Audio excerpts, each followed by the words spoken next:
2025 ജനുവരി 10 മലയാളികളുടെ ദിനചര്യയിൽ ഇനി മുതൽ 2 മഹാഗായകരുടെ പേരുകൾ കൂടി രേഖപ്പെടുത്തപ്പെടും.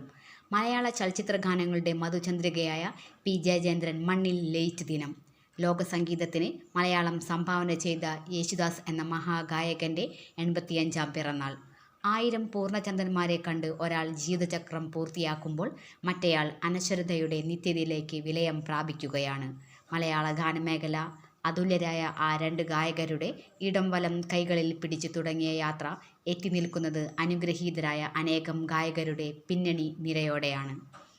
യേശുദാസ് ജയചന്ദ്രൻ യുഗത്തിൽ നിന്നും ജയചന്ദ്രൻ മടങ്ങുമ്പോൾ യേശുദാസിൻ്റെ 85-ാം പിറന്നാളിനെ മൗനമായി ഏറ്റുവാങ്ങുക കൂടിയാണ് മലയാളികൾ. യേശുദാസ് തൻ്റെ പിറന്നാൾ ദിനത്തിൽ സഹോദരതുല്യനായ പി. ജയചന്ദ്രൻ്റെ വേർപാടിൽ ഓർമ്മകൾ പങ്കുവയ്ക്കുന്നു. മലയാളത്തിൻ്റെ ഭാവഗായകൻ്റെ മധുരസ്വരം നിലയ്ക്കുമ്പോൾ വലിയ വിടവാണ് അദ്ദേഹത്തിൻ്റെ അസാന്നിധ്യം സംഗീത മേഖലയിൽ ഉണ്ടാക്കുന്നത്. ഒരു കാലത്ത് കെ. യേശുദാസ്, പി. ജയചന്ദ്രൻ എന്നിവർ തന്നെയായിരുന്നു മലയാളത്തിലെ മിക്ക ഗാനങ്ങളും ആലപിച്ചിരുന്നത്.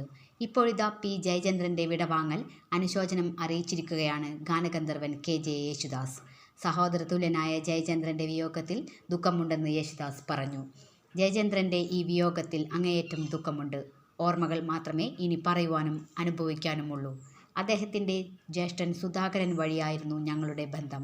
ഒരു ചെറിയ അനുജനായി ഞങ്ങൾക്കൊപ്പം ചേർന്ന വ്യക്തി. സംഗീതത്തിൽ വാസനയുള്ള സഹോദരനായിരുന്നു. സംഗീതമാണ് ഞങ്ങളുടെ ബന്ധം. ആ ബന്ധത്തിൽ ഒരു സഹോദര സ്ഥാനം അദ്ദേഹം നേടിയിരുന്നു. അത് വേർപെട്ടപ്പോഴുള്ള വിഷമം പറഞ്ഞറിയിക്കാൻ വയ്യ. എന്തായാലും ജയനെ സ്നേഹിച്ചിരുന്നതുപോലെ തന്നെ അദ്ദേഹത്തിൻ്റെ വിയോഗത്തിൽ ദുഃഖമുണ്ട്, യേശുദാസ് പറഞ്ഞു. വ്യാഴാഴ്ച രാത്രി 7:54 സ്വകാര്യ ആശുപത്രിയിലാണ് പി. ജയചന്ദ്രൻ അന്തരിച്ചത്. 1 വർഷമായി അർബുദ രോഗത്തിന് ചികിത്സയിലായിരുന്നു. രോഗം മൂർച്ഛിച്ചതിനെ തുടർന്ന് കഴിഞ്ഞയാഴ്ചയാണ് ജയചന്ദ്രനെ തൃശ്ശൂരിലെ അമല ആശുപത്രിയിൽ പ്രവേശിപ്പിച്ചത്.